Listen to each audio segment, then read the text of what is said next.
جس عنوان کو میں آپ کے سامنے بیان کرنے کے لیے بیٹھا ہوں، آپ لوگ بھی اسے اچھی طرح واقف ہیں، اس موضوع سے، اس عنوان سے۔ لڑکیوں کا ارتداد، ہماری بہنوں کا، ہماری بیٹیوں کا، ہمارے گھر کی بچیوں کا جو ارتداد، اس کی جو لہر خاص طور پر ہمارے ملک میں چلی ہے۔ پہلے یہ لڑکیوں کا ایسا ارتداد، اس کی وبا ہمارے ملک میں خاص طور پر ایسی نہیں پھیلی تھی، لڑکیوں کا ارتداد خاص طور پر، لیکن چند سالوں سے باقاعدہ طور پر ٹارگٹ کر کے، انہیں نشانہ بنا کر، خاص طور پر ہماری مسلم لڑکیوں کو مرتد بنایا جا رہا ہے۔ اور یہ ارتداد کتنا سخت گناہ ہے، کتنا سنگین جرم ہے، شریعت، اللہ اور اس کے رسول کی نگاہ میں۔ ابھی میں نے بتایا، دنیا کے جتنے نیک اعمال اس نے کیے تھے سب برباد ہو گئے، ایک عمل بھی باقی نہیں رہے گا۔ یہ تو دنیا کا حال ہوا، کل قیامت کے دن ہمیشہ ہمیشہ کے لیے دوزخ کی سزا ہو جائے۔ کبھی بھی ایسا نہیں کہ لاکھ سال دوزخ میں جانے کے بعد واپس جنت میں آ جائیں گے، ایسا نہیں، بلکہ ہمیشہ ہمیشہ کے لیے وہ کافروں کے ساتھ دوزخ میں رہے، چاہے وہ مرد ہو چاہے وہ عورت ہو۔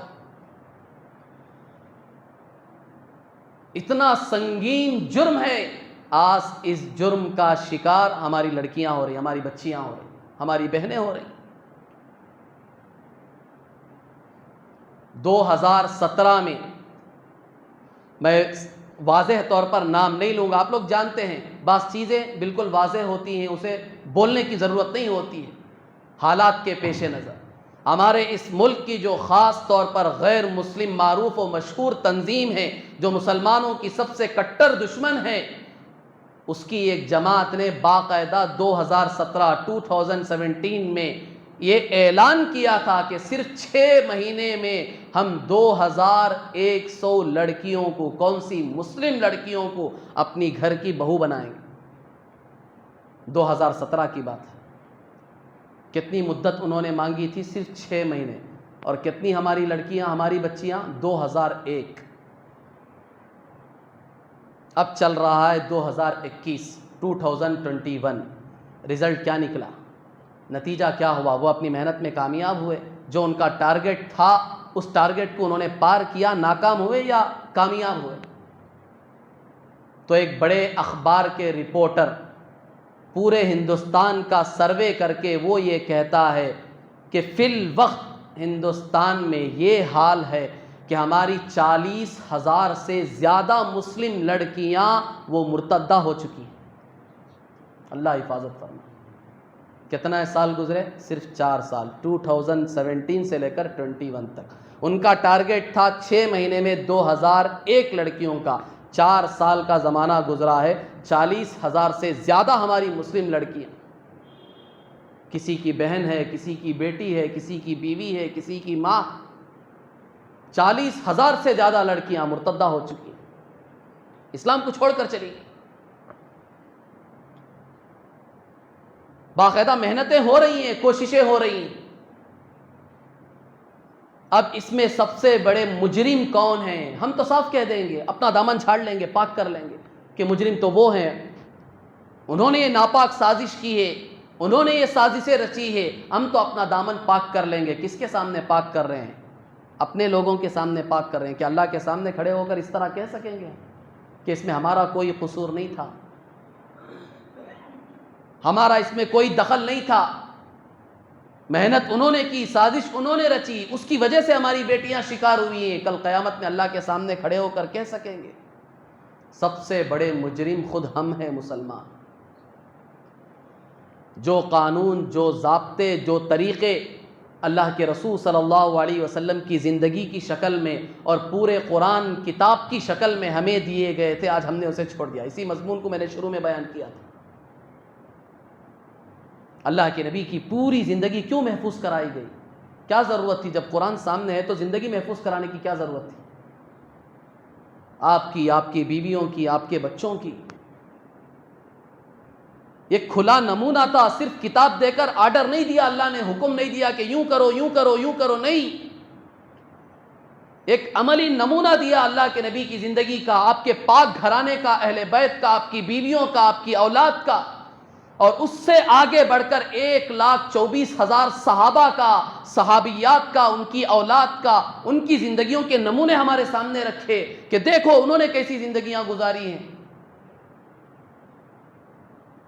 تم قیامت کے دن بے شرم ہو کر اللہ کے سامنے اپنے دامن کو بچا رہے ہو کہ ہمارا کوئی قصور نہیں ہے، کہ ہمارے اوپر حالات ایسے تھے، ہم ایسے ملک میں پھنس گئے تھے، مجبور تھے، کچھ نہیں کر سکتے تھے۔ اللہ صحابہ کی زندگیوں کو تمہارے سامنے لا کر پیش کریں گے، دیکھو ان سے بدتر زندگی تھی تمہاری۔ یہ کس ملک کے رہنے والے تھے پتہ بھی ہے تمہیں؟ یہ کس شہر کے رہنے والے تھے؟ مکے میں رہنے والے تھے، ان کی حالت کیا تھی تمہیں معلوم ہے؟ کیسی زندگی انہوں نے گزاری ہے، کیسے حالات کا انہوں نے سامنا کیا ہے، لیکن اپنے ایمان کو انہوں نے بچایا، اپنے دین کو انہوں نے بچایا۔ گردن کٹنے دی لیکن اپنے دین پر، اپنے ایمان پر، اپنے ایک ایک عمل پر آنچ آنے نہیں دی انہوں نے۔ خود کے ایمان کی، خود کے دین کی، اپنے بیوی بچوں کے ایمان کی، دین کی کس طرح انہوں نے حفاظت کی۔ کیا ان سے زیادہ خراب تمہارے حالت تھے؟ یہ سوال کل پوچھا جائے گا ہم سے۔ ہم دامن جھاڑ نہیں سکتے، ہم کوئی عذر اللہ کے سامنے نہیں پیش کر سکتے۔ جو آج یہ سمجھ رہے ہیں کہ اللہ کے سامنے آسانی سے عذر پیش کر کے بچ جائیں گے، 1,24,000 کی جماعت سامنے کھڑے ہو کر ہمارے گریبان پکڑے گی۔ بتاؤ میرے سے زیادہ مشکل حالات تھے تمہارے؟ ہم سے زیادہ پریشانی تھی، ہم سے زیادہ غربت میں تھے تم، ہم سے زیادہ تمہارے فاقے تھے، ہم سے زیادہ غریب تھے تم، ہم سے زیادہ تمہیں 2.5 سال کا عرصہ، 3 سال کا عرصہ شاب ابی طالب میں کھانا بند، پانی بند، رشتہ داروں سے ملاقاتیں بند، سب کچھ کر دیا، ایڑی چوٹی کا زور لگا دیا صحابہ کو مرتد بنانے کے لیے، نعوذ باللہ، ایمان سے دور کرنے کے لیے۔ خود اللہ کے نبی موجود ہے اس جماعت میں۔ 3 سال کا زمانہ 2 پہاڑوں کے بیچ میں ڈال کے چھوڑ دیا، ہر طرح کا بیکاٹ کر دیا مرتد بنانے کے لیے، نعوذ باللہ۔ لیکن وہ صحابہ تھے، مرنا گوارا تھا لیکن اسلام اور دین کے ایک عمل کو چھوڑنا ان کے لیے گوارا نہیں تھا، کھڑے رہے، ڈٹے رہے۔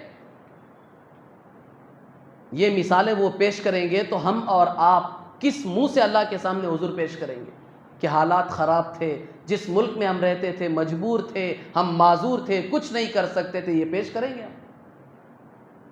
میرے بھائیوں، بزرگوں اور دوستوں، ہمیں ان کی زندگیوں کا پتہ نہیں، اسی وجہ سے آج ہم حالات سے بہت جلد متاثر ہو جاتے ہیں، بہت جلد اپنے آپ کو بے بس سمجھ لیتے ہیں، کم ہمت ہو جاتے ہیں، احساس کمتری کا شکار ہو جاتے ہیں۔ اسی لیے ایک اصول اور ضابطہ میں نے اس سے پہلے بھی بتایا ہے، اور بار بار میں نے اپنے جمعوں کے خطبوں میں بار بار یہ اصول ضابطہ بتایا ہے، جو قوم اپنے ماضی سے کٹے گی اس کا مستقبل تاریک ہو جائے گا، وہ کبھی کامیاب نہیں ہو سکتی۔ جب تک تمہارا پاسٹ، تمہارا ماضی، تمہارے بڑے تمہیں یاد نہیں رہیں گے، ان کی زندگیاں تمہارے سامنے رہے گی، خدا کی قسم کبھی تم کامیاب نہیں ہو سکتے۔ ان کی زندگیوں کو پڑھو، ان کے اوپر بھی یہ حالات آئے تو انہوں نے اپنے ایمان کو کیسے بچایا، اپنے دین کی انہوں نے کیسے حفاظت کی، مردوں کے ایمان کی، عورتوں کے ایمان کی، بچوں کے ایمان کی کیسے حفاظت کی۔ یہ زندگیاں پڑھیں گے تبھی تو ہمیں پتہ چلے گا۔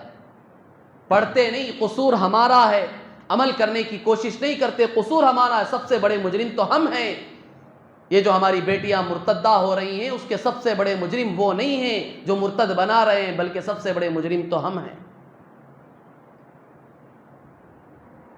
قرآن نے جگہ جگہ متنبہ کیا، بتایا کہ حفاظت کرو، دین پر چلو، اپنی بھی حفاظت کرو، اپنے آل و اولاد کی حفاظت کرو۔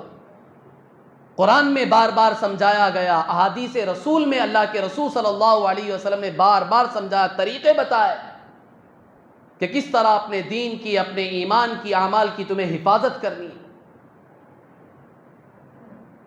لیکن ہم اس راہ پر نہ چل سکے جس کے وجہ سے آج نتیجہ ہم دیکھ رہے ہیں۔ نتیجہ آپ کے سامنے میں نے رکھ دیا، 4 سال کے عرصے میں 40,000 سے زیادہ لڑکیاں مرتدہ ہو چکی ہیں، اسلام سے نکل چکی ہیں۔ اب ان کا حال کیا ہوگا؟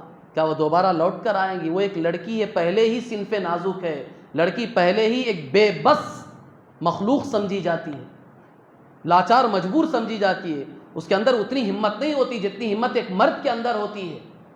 اب ایسی ذات، ایسی صنف نازک جب مرتدہ ہو چکی ہے تو کیا اس کے دوبارہ اسلام میں لوٹنے کے ہم منتظر ہو سکتے ہیں؟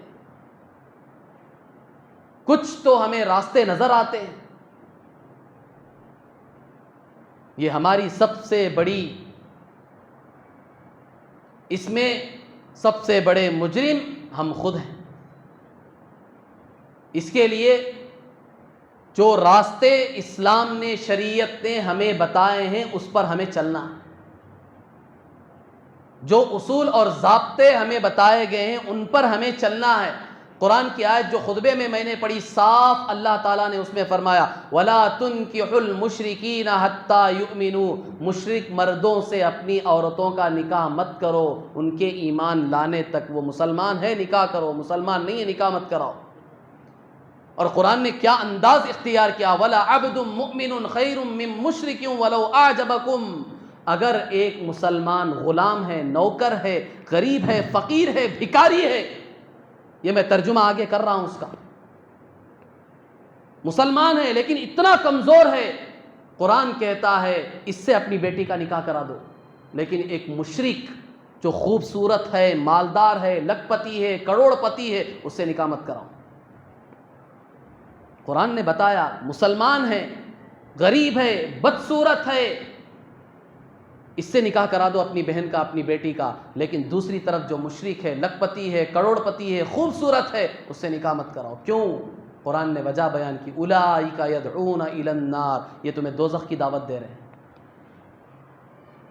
یہ تم سے نکاح کر کے، تمہاری بیٹیوں سے، بہنوں سے، لڑکیوں سے نکاح کر کے یہ کوئی تمہاری دنیا اور آخرت روشن نہیں کرنا چاہ رہے ہیں. یہ ہماری بچیوں کو سمجھانا چاہیے، انہیں سمجھنا چاہیے، ہماری ذمہ داری ہے کہ ہم ان کو سمجھائیں. یہ کوئی تمہاری دنیا اور آخرت روشن کرنے کے لیے تم ان سے نکاح نہیں کر رہے ہیں. قرآن نقل کر رہا ہے ان کی سازش کو. قرآن کہتا اولئک یدعون الی النار، یہ تمہیں دوزخ کی دعوت دے رہے ہیں، تمہیں دوزخ میں لے جانا چاہتے ہیں. یہ صرف تمہاری آخرت نہیں برباد کریں گے، تمہاری دنیا برباد کریں گے. بہلا کر، پھسلا کر، پیسوں کا لالچ دے کر کتنی لڑکیوں سے انہوں نے شادیاں کی. کیوں شادیاں کی؟ اس وجہ سے تاکہ ان کی زندگیاں برباد کی جائیں، ان کی دنیا برباد کی جائے، آخرت برباد کی جائے. کتنی لڑکیاں ایسی ہیں جن سے انہوں نے شادیاں کی اور چند دنوں کے بعد، چند مہینوں کے بعد انہیں یوں ہی چھوڑ دیا. اب بتاؤ اس لڑکی کا کیا حال ہوگا؟ نہ اس کے پاس رہ سکتی ہے، نہ اپنے ماں باپ اور خاندان کے پاس لوٹ کر آ سکتی ہے. وہ وہاں بھی مجرم شمار ہو رہی ہے، اپنے خاندان کی نظر میں بھی مجرم شمار ہو رہی ہے. ایسی بے بس لڑکیاں، بعضی تو ایسی ہیں جنہوں نے خودکشیاں کر لی کیونکہ ان کے سامنے کوئی راستہ نہیں تھا. جس کے بھروسے پر گئی تھی اسی نے دھوکہ دے دیا. اب واپس لوٹ کر نہ اپنے معاشرے میں نہ اپنے خاندان کے پاس آ سکتی ہے. ایک ہی راستہ تھا خودکشی کا، خودکشی کر لی. اور بہت ساری لڑکیوں کے بارے میں یہاں تک اطلاع ملی ہے کہ یہ شادی کر کے چند دنوں کے بعد انہوں نے باقاعدہ طور پر ان کو بیچ دیا ہے دبئی وغیرہ. چند لوگوں نے باقاعدہ ان واقعات کو نقل کیا ہے. ایک صاحب جن کا حال ہی میں دبئی میں سفر ہوا تھا، انہوں نے باقاعدہ وہاں کئی ایسی مسلم لڑکیاں دیکھی جو ہوٹلوں کے، ریسٹورنٹوں کی زینت بنی ہوئی ہے، جو عیاشیاں میں مبتلا ہیں. لوگ ان سے عیاشیاں کر رہی ہیں. کون ہے؟ ہماری مسلم بچیاں ہیں. ان سے جب تحقیق کی گئی بہت زیادہ جد و جہد کے بعد، کوشش کے بعد، کیونکہ وہ لڑکیاں ملنے کے لیے تیار نہیں ہیں، لیکن جب بہت زیادہ کوشش کے بعد ان سے تحقیق کی گئی تو پتہ چلا کہ وہ ان کا یہی حال تھا لڑکیوں کا، کہ یہاں لڑکے کے جو غیر مسلم لڑکا ہے اس کی چال میں، اس کے لالچ میں آ کر شادی کر لی. چند دن کے بعد اس نے فلاں کے ہاتھ بیچ دیا، دھوکہ دے دیا، وہاں پہنچا دیا. تو اب آ کر وہ یہاں پھنس چکی ہے. اب ان کو باقاعدہ جب دعوت دی جا رہی ہے، بلایا جا رہا ہے کہ تمہیں ہم گھر پہنچائیں گے، تمہارے ہم کوشش کریں گے، محنت کریں گے، تو بھی وہ تیار نہیں آنے کے لیے. کیوں؟ اس لیے کہ انہیں اس بات کا یقین ہو چکا ہے کہ ہمارے گھر والے، ہمارے ماں باپ، ہمارے بھائی بہن، ہمارا معاشرہ، ہماری سوسائٹی اب ہمیں قبول نہیں کرے. ہمارا مقدر تو بس یہی ہے، اب اسی حال میں مر کے چلے جائیں گے. یہ حالات ہیں ہمارے اس ملک کے، بتا رہا ہوں، دوسرے ملکوں کے نہیں، یہاں کی لڑکیوں کے حالات بتا رہا ہوں، ہماری مسلم بچیوں کے حالات بتا رہا ہوں. اور اس کے اسباب کیا ہیں؟ اس کے اسباب میں سب سے پہلا سبب جو ہے وہ والدین کی تربیت. سب سے بڑا سبب اس میں والدین کی تربیت ہے. والدین نے تربیت سے غفلت برتی، جیسی تربیت کا شریعت نے انہیں حکم دیا تھا ویسی اپنی اولاد کی انہوں نے تربیت نہیں کی، جس کا نتیجہ اثر آج ہم یہ دیکھ رہے ہیں۔ قرآن نے تو بتایا، سمجھایا کہ تمہیں کیسی تربیت کرنا ہے اپنے بچوں کی، اس کا طریقہ دیکھو، ہم بتاتے ہیں یا ایھا الناس اتقوا رب یا ایھا الذین آمنوا اتقوا اللہ یا ایھا الذین آمنوا قوا انفسکم واہلیکم نارا وقودھا الناس والحجارہ۔ قرآن نے بتایا کہ کیسی تربیت کرنا ہے تمہیں اپنی اولاد کی۔ جس طرح دنیا کی آگ جل رہی ہے اور تمہارا بچہ یا تمہاری بچی اس آگ کی طرف بھاگ رہے ہیں، دوڑ رہے ہیں، تو تم کتنی محنت کرو گے ان کو بچانے کے لیے؟ ایڑی چوٹی کا زور لگا دو گے، اپنی ذات کو بھی نہیں دیکھو گے، اپنے کسی کام کو نہیں دیکھو گے۔ اس وقت نہ تمہیں آفس کا وقت ہو گیا نہ اسے دیکھو گے، نہ اسکول کا وقت ہو گیا نہ اسے دیکھو گے، نہ کھانے کا وقت ہو گیا نہ اسے دیکھو گے، نہ پینے کا وقت ہو گیا نہ اسے دیکھو گے، پارٹی میں جانے کا وقت ہو گیا اسے نہیں دیکھو گے۔ سب چیزوں کو پاؤں تلے رون کر اپنے بچے کو بچاؤ گے تم جا کر، کیونکہ وہ آگ کی طرف جا رہا۔ یہ جو حال ہے تمہارا دنیاوی آگ کو سامنے رکھ کر بچانے کا، اللہ کہتے ہیں دنیا کی آگ سے کروڑوں درجہ بڑی آگ ہے دوزخ کی، اس سے بچانے کے لیے تمہیں اپنی اولاد کو کتنی ایڑی چوٹی کا زور لگانا چاہیے۔ یہ مضمون سمجھایا ہے قرآن نے، ہمیں مثال دے کے سمجھایا۔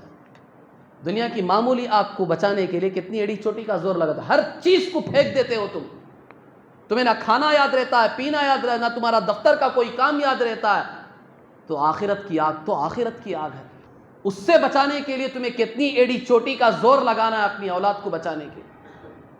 اس میں ہم نے غفلت برتی ہے، ہم نے وہ محنت نہیں کی، وہ کوشش نہیں کی، اپنے بچوں کی ہم نے وہ تربیت نہیں کی، دینی تربیت، اسلامی تربیت، جس کا نتیجہ آج ہم دیکھ رہے ہیں۔ تو سب سے بڑے مجرم کون ہوئے؟ سب سے بڑے مجرم ماں باپ ہوئے۔ اور دوسرا سبب ان کے لیے مخلوط تعلیم، کو ایجوکیشن۔ آج کا یہ جو تعلیمی نظام ہے، اسی لیے ایک شاعر نے کہا تھا فرعون کو اتنے ہزار بچوں کو قتل کرنے کی، جو 70,000 بچوں کو قتل اس نے کیا تھا، اس کی ضرورت ہی نہیں تھی۔ فرعون کو اگر کالج کا مسئلہ سامنے آ جاتا، وہ کالجیں بنا کر چھوڑ دیتا، تو قتل کرنے کی ضرورت ہی نہیں تھی۔ افسوس کہ فرعون کو کالج کی نہ سوجی، یہ شعر ہے، مصرع ہے۔ اسے 70,000 بچوں کو قتل کرنے کی کیا ضرورت تھی؟ کالج بنا کر چھوڑ دیتا، کو ایجوکیشن کی تعلیم جاری کر دیتا، خود بخود مرتے سب۔ اتنے زہریلے اثرات پڑتے ہیں اس کے، کو ایجوکیشن کے، مخلوط تعلیم کے۔ مجبوری میں آپ دے رہے ہیں تو اس کے لیے نظام بناؤ، نگرانی کرو، کڑی تلاش کرو کہ کو ایجوکیشن بھی کہیں ہے تو وہاں بھی ایسا ہو کہ ہماری بچی کا کسی لڑکے سے تعلق نہ ہو۔ ایک تو اتنی تعلیم دینا کوئی اسلام میں ضروری بھی نہیں ہے عورت کے لیے۔ یہ ڈگریوں کے تعلیم کی چکر میں SLC پاس ہوتی ہے، 15 سال ہو جاتے ہیں، بالغہ ہو جاتی ہے۔ اب اس کے اندر شیطان کے اثرات داخل ہو جاتے ہیں، شیطان بہکانے کی کوششیں شروع کر دیتا ہے۔ اب ڈگریوں کے چکر میں اس کی عمر 20 ہو رہی ہے، 25 ہو رہی ہے، ابھی تک شادی نہیں ہوئی۔ اب کیا ہوگا؟ تعلیم کا نظام بھی اس طرح ہے اور سلسلہ بھی اتنا طویل چل رہا ہے، 25 سال تک ہماری بچیاں پڑھ رہی ہیں، وہ بھی کو ایجوکیشن تعلیم حاصل کر رہی ہیں، مخلوط تعلیم کا نظام چل رہا ہے۔ تو کیا وہ ولیاں ہیں جو آسمان سے اتری ہیں؟ گناہ کی خاصیت مادہ ان میں پیدا نہیں ہوگا، شیطان تو بہکائے گا۔ تو ایک دوسرا جو راستہ ان کے بہکنا کا تھا، وہ بہکنے کا دوسرا راستہ یہ تعلیمی نظام، اور وہ بھی مخلوط کو ایجوکیشن تعلیم۔ اس کا بھی ایک بہت بڑا خطرناک اثر پڑا ہے ہماری بچیوں پر، خاص طور پر لڑکوں پر بھی پڑا، اس سے نہیں۔ فی الوقت چونکہ یہ لڑکیوں کے ارتداد کی وبا پھیلی ہوئی ہے، اس موضوع کے پیش نظر بتا رہا ہوں، اس کا اثر بہت زیادہ پڑا ہے ہمارے بچوں پر بھی، بچیوں پر بھی۔ اور تیسرا تو میں اور آپ جانتے ہی ہیں، یہ موبائل اور انٹرنیٹ کا نظام، یہ تو ڈھکا چھپا ہے ہی نہیں۔ چھوٹے سے چھوٹے بچے سے لے کر پیدا جو ہوا ہے بچہ، اس کے ہاتھ میں موبائل دے دیا جائے تو وہ بھی خوش ہو جائے گا۔ اسے کھانا کھلاؤ کھانا نہیں کھائے گا، وہ موبائل دے دو خوش ہو جائے گا۔ یہاں تک پہنچ چکے ہیں، گراوٹ یہاں تک آ چکی ہے۔ بچے مطالبہ کرتے ہیں اور والدین بھی خوش ہو کر ان کے مطالبات کو پورا کر رہے ہیں، دے رہے ہیں، لے کر دے رہے کہ بچہ آگے بڑھے، ترقی کرے۔ تم اسے ترقی کہتے ہو؟ خاک ہے ایسی ترقی، مٹی کے برابر نہیں ہے ایسی ترقی جس نے ہمارے بچوں کو یہاں تک پہنچا دیا۔ تو تیسرا سب سے بڑا زہریلا اثر ہماری اولاد پر جو کفر و ارتداد کا یہ جو پڑا ہے، اس کا ذریعہ یہ موبائل اور انٹرنیٹ ہے۔ اور اس کے ساتھ ساتھ ایک چوتھی چیز، شادیوں میں تاخیر اور یہ فضول رسم و رواج اور جہیز کی لعنت، یہ بھی ایک بہت بڑا اثر ہے یہ کفر و ارتداد۔ جان بوجھ کر شادیاں تاخیر کی جا رہی ہیں، تعلیم کی وجہ سے، نوکریوں کی وجہ سے، پتہ نہیں کیا کیا وجوہات ہوتی ہیں جن کی وجہ سے تاخیر کی جا رہی ہے۔ اللہ کے رسول صلی اللہ علیہ وسلم نے فرمایا 3 چیزوں میں تاخیر مت کرو، جلدی کرو۔ نماز کا وقت ہو جائے فوراً پڑھ لو، تاخیر مت کرو، تو تھوڑی بھی تاخیر کرو گے شیطان قضا کرا دے گا۔ فرض نمازوں کا وقت ہو گیا فوراً پڑھ لو، تاخیر مت کرو۔ دوسری چیز، جنازہ آ گیا اس میں تاخیر مت کرو، فوراً جنازے کی نماز پڑھا دو، جنازہ تیار ہے فوراً پڑھا دو۔ فلاں آنا ہے، وہ سعودی سے آ رہے، فلاں آ رہے ہیں کیرلا سے آ رہے، فلاں آ رہے ہیں کلکتہ سے آ رہے، جنازے کو رکھے ہوئے بیٹھے نہیں، جنازہ تیار ہے فوراً نماز پڑھاؤ، تدفین کر دو، اس میں تاخیر مت کرو۔ اور تیسری چیز اللہ کے رسول صلی اللہ علیہ وسلم نے فرمائی، لڑکی اگر بالغہ ہو گئی فوراً نکاح کرا دو، اس میں تاخیر مت کرو، کیونکہ حدیث ہے کہ جو اولاد بڑی ہو گئی اور والدین نے ان کا نکاح نہیں کرایا اور یہ اولاد لڑکے لڑکی کسی گناہ میں مبتلا ہو گئے تو ان کو تو گناہ ہوگا، اس کے ساتھ ساتھ سب سے بڑے مجرم اور گنہگار والدین ہوں گے، کیونکہ انہوں نے نکاح نہیں کرایا، ان کی ذمہ داری تھی۔ نکاح تک والدین کی ذمہ داری ہے، جس طرح تم نے بچپن سے بڑے ہونے تک ان کو پالا پوسا ہے، اب نکاح کرانے کی ذمہ داری تمہاری ہے۔ لڑکا بالغ ہو گیا، لڑکی بالغ ہو گئی، فوراً دیکھو اچھا رشتہ مل گیا فوراً نکاح کرا دو، ابھی پاؤں نہیں کھڑا ہوا، ابھی ہاتھ پہ نہیں کھڑا ہوا، ابھی سر پہ نہیں کھڑا ہوا، یہ خواہ کے فالتو آزار لچر حضور نہیں چلنا چاہیے۔ شریعت تم سے یہ مطالبہ نہیں کرے گی۔ لڑکا بالغ ہو گیا، لڑکی بالغ ہو گئی، لڑکا عورت کو سنبھال سکتا ہے، اس کا خرچہ برداشت کر سکتا ہے، سیدھے سادے انداز میں اتنی اس کی حیثیت ہے، یا تم اس کا انتظام اتنا کر کے دے سکتے ہو، فوراً انتظام کرا دو، نکاح کرا دو، اسی میں عافیت ہے۔ اس میں صرف اس کی دنیا کی زندگی کی عافیت نہیں ہے، اس کے دین اور ایمان کی بھی عافیت ہو جائے گی، اس کا دین بچ جائے گا، اسلام بچ جائے گا، اس کا ایمان بچ جائے گا۔ یہ تمہاری ذمہ داری ہے، یہ ماں باپ کی ذمہ داری ہے۔ تو یہ چند ایسی چیزیں ہیں جن میں ہم سے غفلتیں ہوئی ہیں، جس کا نتیجہ اور اثر آج ہم دیکھ رہے ہیں کہ ہماری بچیاں ارتداد کا شکار ہو رہی۔ تو اس کے لیے ہمیں کیا کرنا چاہیے؟ اس کے لیے جو چیزیں میں نے بتائی ہیں بس اسی میں غور و فکر کرو اور محنت شروع کرو، اپنے اولاد کی تربیت کرو، خوب دینی تربیت جتنی ہو سکے اس میں ذرہ برابر بھی کمی بیشی نہیں ہونی چاہیے، چاہے لڑکا ہو چاہے لڑکی ہو، دونوں کی اچھے طریقے سے تربیت کرو۔ اور دوسرا جو کو ایجوکیشن مخلوط تعلیم ہے، جہاں تک ہو سکے آپ سے اگر ہو سکتا ہے کوشش کریں، اللہ کوئی راستہ نکال دیں گے۔ آپ ڈگریاں دلوا رہے ہیں، میں اس سے منع نہیں کر رہا ہوں، آپ دلوائیں ڈگریاں، پڑھائیں، اس سے منع نہیں کر رہا ہوں، کوشش تو کریں، کوشش کریں گے تو اللہ راستے نکالیں گے۔ ایسی جگہ جہاں کو ایجوکیشن تعلیم نہ ہو، مخلوط تعلیم نہ ہو، کوئی ایسا راستہ نکالو کہ آپ کے بچیوں کو ڈگریاں بھی مل جائیں اور اس وبا اور لعنت سے بھی بچیاں بچ جائیں، بچے بچ جائیں، اس کی کوشش کریں۔ پھر تیسرا، موبائل اور انٹرنیٹ اگر اپنے بچوں کو دے رہے ہیں تو اس کی پوری کڑی نگرانی کرنا تمہاری ذمہ داری ہے، وقتاً فوقتاً ان کے موبائل اور انٹرنیٹ کو چیک کرو، باقاعدہ ڈاٹا چیک کیا جا سکتا ہے، ہسٹری میں نکالا جا سکتا ہے کہ انہوں نے کیا کیا ہے، کیا دیکھا ہے، کس سے ان کے تعلقات ہیں، کس سے وہ چیٹنگ کر رہے ہیں، کس سے ان کی بات چیت ہو رہی ہے، کیا کیا ہو رہا ہے، یہ پوری ترتیب آپ اس کا بنائیں، ایک نظام بنائیں اور ان کے لیے وقت طے کر دیں۔ اسکول کے بہانے سے، کالج کے بہانے سے، تعلیم کے بہانے سے گھر میں انٹرنیٹ لگایا جا رہا، وائی فائی لگایا جا رہا، 24 گھنٹے چل رہا اور ہماری طرف سے کوئی نگرانی نہیں ہے۔ تو بچے کس دہانے پر کفر و ارتداد کے دہانے پر جا رہا ہے ہمیں پتہ بھی نہیں ہے، تو اس کی کڑی نگرانی کرنا یہ ہماری ذمہ داری ہے۔ اور چوتھی چیز جو بتائی میں نے، شادی بیاہ کو آسان بنائیں، جتنا ہو سکے سادے سیدھے انداز میں۔ کیا نہیں ہوا؟ کیا لاک ڈاؤن میں نہیں کرے شادیاں؟